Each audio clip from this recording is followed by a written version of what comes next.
Hi and welcome back to Eastie's Corner. Again, another halfway through video. Sorry about this, I've got to get used to all this vlogging stuff. Anyway, so the other day I put a post on about a knocking noise from the rear of my car.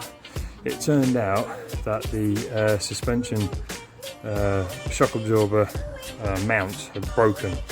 So the shock absorber come adrift, and now I'm fitting a new one. So new shock, new mount.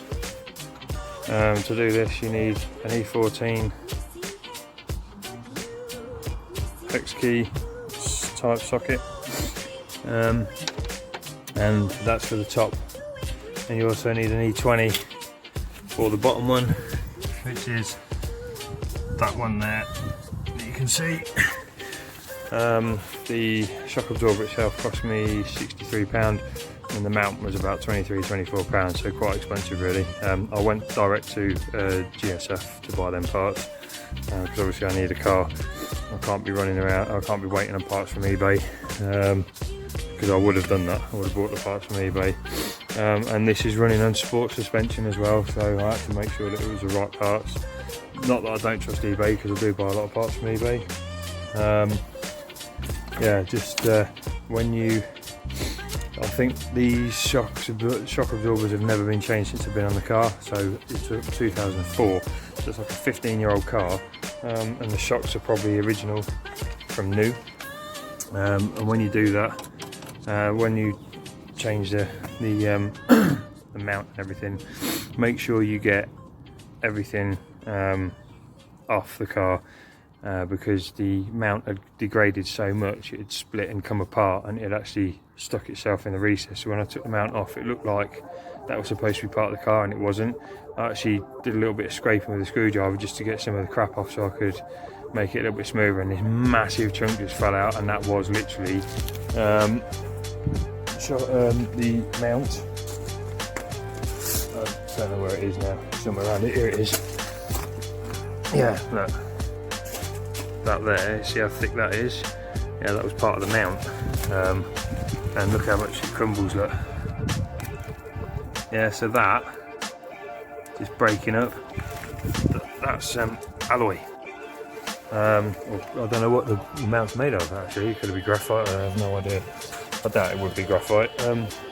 So yeah, that's supposed to be alloy. Or some kind of metal. I have no idea what the mounts are made of. Maybe do a bit of research to find out. Yeah, and it was crumbling, so obviously not good. So that's the reason why the mount, the shock absorber fell out. And as it is, when I took the shock absorber off, what's this? Look, there's half the mount still attached to it because it broke. But watch this. Push down on the mount.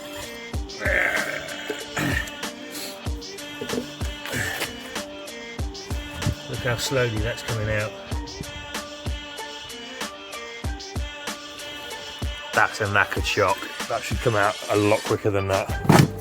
Not much quicker, but a lot quicker than that. Yeah, so now it's got new shocks on, or a new shock on the rear. I'm gonna have to do the other side as well. I'll get the other parts ordered, I think, either today or tomorrow. And I think I'll get that done in the next week. I think this will probably be, no it won't, I'll do another vlog later at the van, night heater. Yeah, so this job literally takes 20 minutes, if that, to take everything off, put the new one on. If in doubt, always, like I haven't done here, but I will be getting another part. If you're doing one side, do the other side, because if one side has failed, you guarantee the other side will fail very, very soon. Especially if these parts are from brand new and have never been changed. I would always do them in pairs. It's like you don't change one tyre, you change one each side of the car to make sure you get even wear. Otherwise it's uneconomical. Okay, so that's the bolts done up. Area cleaned up. Oh yeah, I also used, because behind where the mount sits, obviously for all them years it hasn't been changed. There's a lot of grit and grime. It's built up, so I've scraped all that away, give it a good brush, and there's a little bit of rust, so I've used this stuff here, Genolite rust remover, and actually it's very good. I used it on an old 900 slam panel that I restored, took all the paint off, took all the rust off, put that stuff on there, and I don't know what it does to the rust, but it thickens it up, it hardens it.